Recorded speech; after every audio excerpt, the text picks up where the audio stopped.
The U.S. government, along with the rest of the world, was caught by surprise, but they shouldn't have been.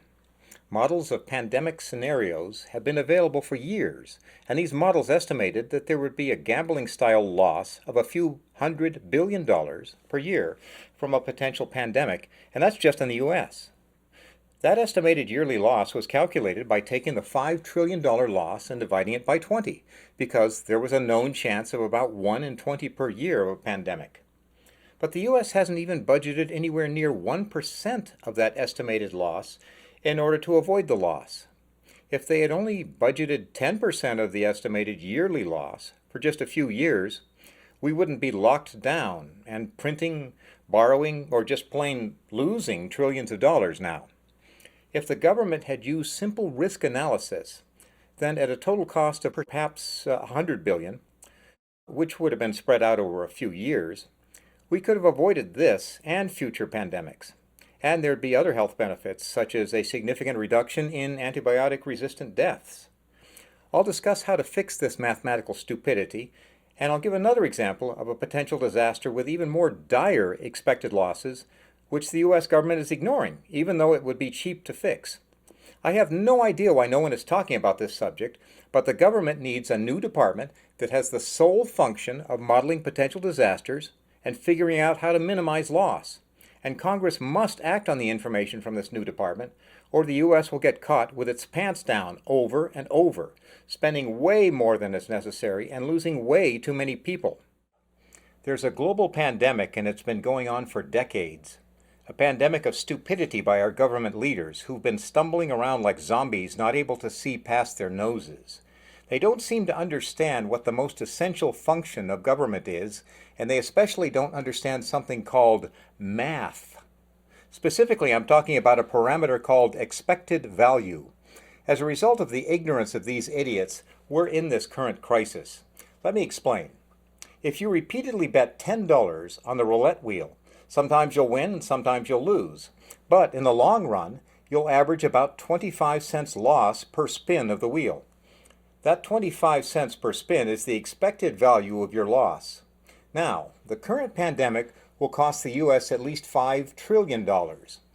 Given what we know about the Ebola, SARS, and MERS almost pandemics that have happened in the last 20 years, we could have estimated the probability of a disease escaping into a pandemic at roughly 5% per year. Therefore, $5 trillion times 5% is the expected value of loss per year from a global pandemic. That's $250 billion a year. The magnitude of this number has been obvious for a long time. Now, I've always believed that if you can avoid a disaster by spending 1/10 of the expected value of that disaster, you're getting a very good deal. But this is a concept that's completely eluded government idiots. In this case, 1/10 of the disaster's cost is $25 billion a year. If the U.S. government had been spending a mere $25 billion a year developing new antibacterials, antivirals, and vaccines, in addition to doing reasonable planning and global monitoring of outbreaks, the probability of a deadly global pandemic would have been much lower, and there would be tremendous added benefits to our general population's health. New antibiotics and antivirals are very expensive to create and not very profitable for big pharma, because patients typically only use these meds for a few days. These drugs typically cost around $4 billion each to develop and approve, so corporations generally are somewhat reluctant to develop them. However, these meds are very necessary for human health. In other words, creating meds that prevent deadly pandemics should not be a special interest issue handled by reluctant corporations. It's a human interest issue, and therefore it's at the core of what governments should be doing. In the past few years, the U.S. government has been spending a little less than $1 billion a year on projects related to pandemic prevention. I'm suggesting that the U.S. should have been spending more like $25 billion a year, which is enough to develop new medications and vaccines with reasonable speed. $25 billion is only 2.5% of our total defense budget, which is actually about $1 trillion a year if you include the VA and Homeland Security. Spending 2.5% of the defense budget might have actually defended Americans against real invaders instead of just fighting foreign wars. Now that the leaders have been caught with their pants down, They've been compelled to come up with $2,700 billion so far. Just where the hell did that money come from? Oh, we printed it. I mean, we borrowed it from China. I mean, we just made it up. Well, why couldn't you idiots have just made up a mere $25 billion a year by taking a few percent out of the defense budget or by running your printing machines for a few minutes longer? By spending $25 billion a year for a few years, we would probably now have a variety of new antivirals and antibiotics. Note that the newest class of antibiotics in existence now was developed over 30 years ago. Big Pharma says, sorry, no profit in that.